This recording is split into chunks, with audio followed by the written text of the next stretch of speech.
ఒక మనిషి ఆహారం లేకుండా 30-40 రోజులు నీళ్లతో బతికేయచ్చు.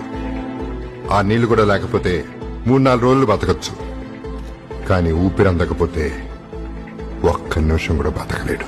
100 రూపాయలకి ఫుల్ మీల్స్, 50 రూపాయలకి వాటర్ బాటిల్ కొన్నట్టు ఇలా ఢిల్లీ ఉత్తరాఖండ్ లాగా 500 రూపాయలు పెట్టి ఆక్సిజన్ కొనుక్కుని పీల్చుకుని బతకాలి.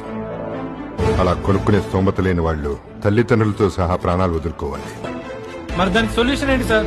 వృక్షో రక్షతి రక్షితః. ఒక మనిషి ఒక రోజు బ్రతకాలంటే 7 చెట్లు ప్రొడ్యూస్ చేసే ఆక్సిజన్ అవసరం. మన ఇండియాలో ఒక మనిషికి 7 చెట్లున్నాయి. అదే కెనడాలో ఒక మనిషికి 8,000 చెట్లున్నాయి. ఒకే ఇంట్లో 10-12 మంది ఉంటే 100 చెట్లు నాటాలి. అది కష్టం సార్. ఏంటి కష్టం? ఒక్కసారి ఆ తిమ్మక్కను చూడండి. 107 సంవత్సరాలుగా క్వారీలో కూలీ పని చేసుకునే మనిషి 40 ఏళ్ల నుంచి మొక్కలు నాటడం మొదలుపెట్టింది. మొక్కలతో ఆ రోడ్డును నిర్మించింది. వేల మొక్కలు నాటి మొక్కల్ని